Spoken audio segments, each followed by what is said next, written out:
everybody, today we're going to work on a Romero Britto inspired painting. For this you're going to need a large white piece of paper that can be painted on. You're going to want some oil pastels or crayons will work also. Some watercolors. You can also check out my video in the description below that shows you how to do watercolors with markers.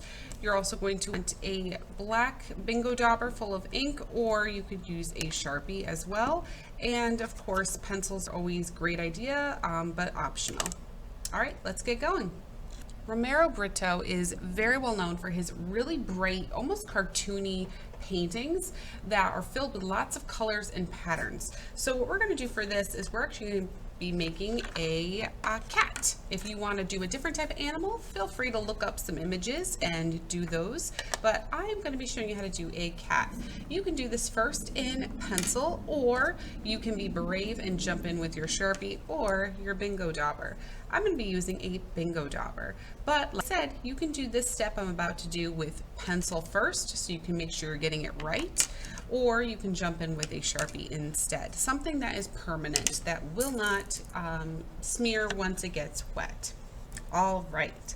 First step is I'm going to create the top of my cat. I could have my cat looking straight or tilted. I think I'm going to have his head a little bit tilted, so I'm going to do a V like that, an upside down V. I'm going to do a curve, and then I'm going to do another V. Next, I'm going to connect the two with a curve. And you can make this as big or as small as you want. I'm going to have my cat's eyes be closed. So I'm going to do two curves like this. This, of course, can be open if you would like. I'm also going to do the nose, which is going to be a triangle shape. And then I'm going to have two curves coming out like that. If you'd like to add some whiskers, feel free to do that. I think I'm going to make my cat a little fancy, just like Romero Britto does a lot. So I'm going to do a little bow tie. So I'm going to do a triangle on one side, circle in the middle, triangle on the other side.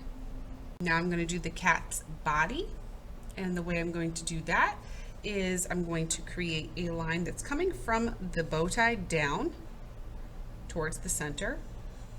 In the middle of the bow, I'm going to do a line straight down as well.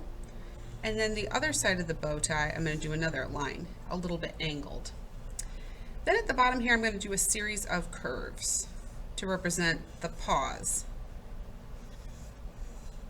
It's okay if you don't have as many on one side as another. It could be that the cat has their paws behind the other, totally fine.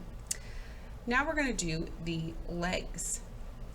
So for the legs, I'm going to do a curve shape coming out from the side. So I'm going to again start near the bow tie area.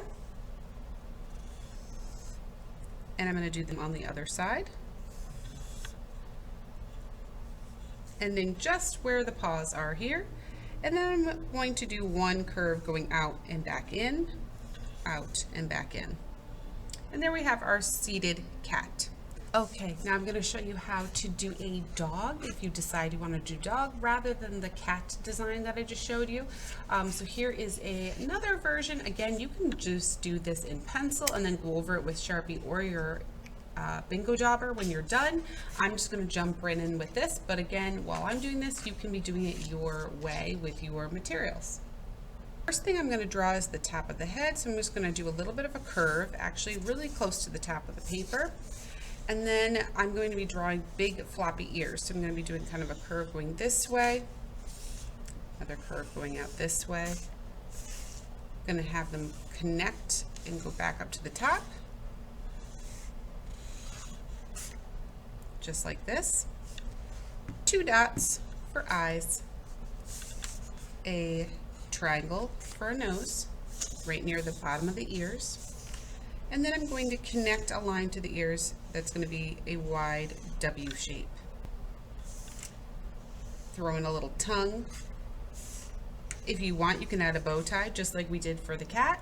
I think this time I'm going to skip the bow tie, and instead I'm going to draw the legs. From the center of his little tongue, I'm going to draw a line straight down. Then I'm going to do another straight line down from either side of his bottom of his mouth.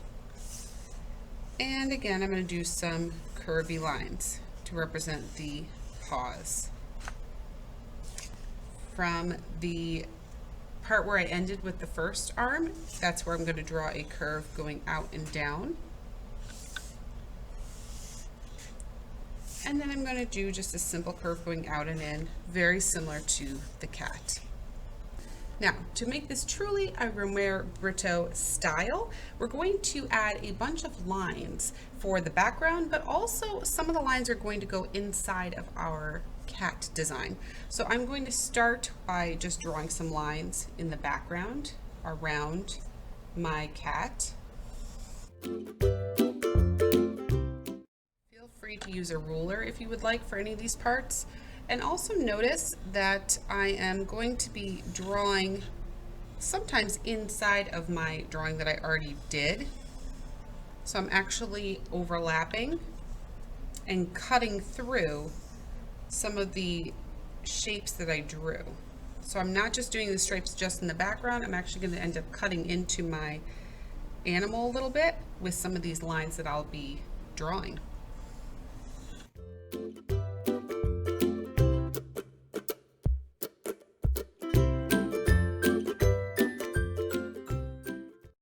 Decided you wanted to add a tail to the back of your cat, of course you could do that as well. I did not add one because I decided it was hidden, but you could have it come up and maybe continue a tail like that. That could be the end of the tail behind the cat that we just can't see.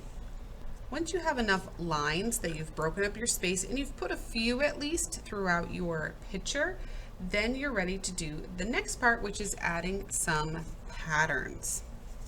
Next, we're going to be using oil pastels to create patterns inside some of these shapes. Not every shape has to have a pattern in it, but some should definitely have some. You could do something like having stripes. You could do polka dots. Or just some random fun, funky shapes that really aren't of anything. Scatter your patterns all over the place, and definitely make sure you're leaving some white background because we are going to be painting over these, and we want to make sure that there's white showing so that when we paint on it, the paint has something to stick to. Don't worry about colors making sense, just do colors anywhere you want. If you'd like to, you could do a theme where maybe your cat is all cool colors or all shades of blues and purples and everything else is in the background.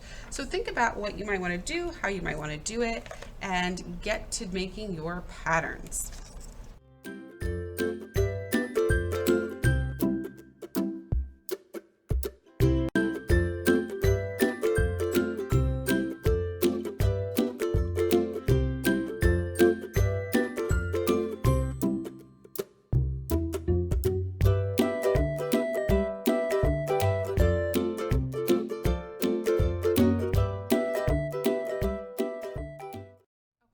Once you're done doing patterns, remember you can leave some empty white spaces as well. It is time to add our watercolor. So for this, of course, you're going to need a set of watercolors, or like I said, some markers and a piece of foil, a piece of plastic, something like that, as well as a cup of water and a brush. If you're going to be doing the marker method, feel free to watch the video posted below so that you can link yourself to that and figure out how to do that.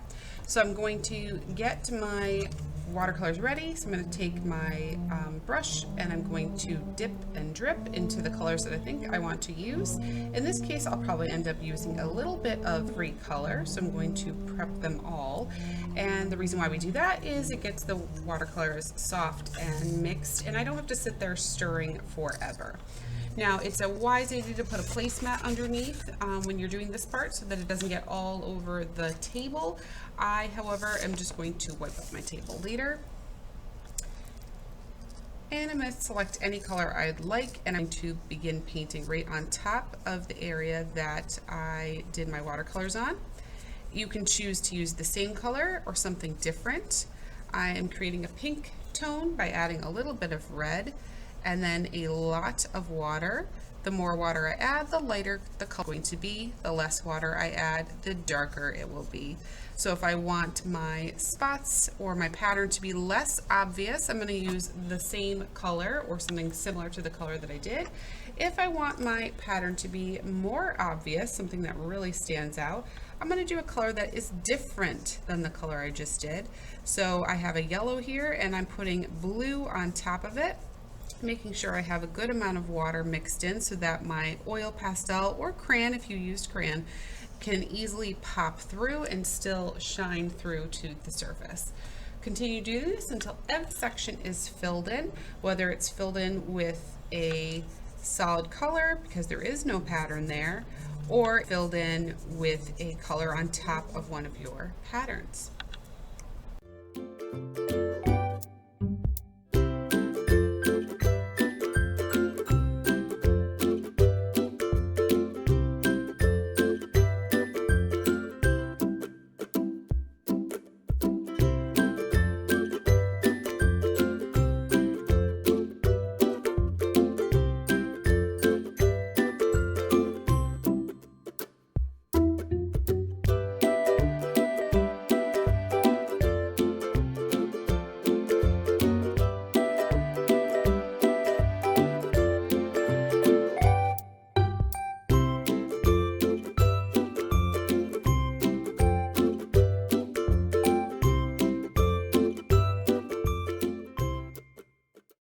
There we have it, our finished Romero Britto inspired painting.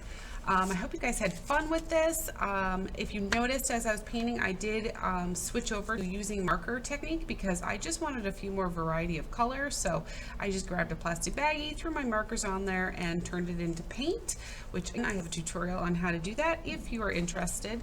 And I can't wait to see what you guys end up coming up with, what kind of animals you use, patterns, and colors. Have fun.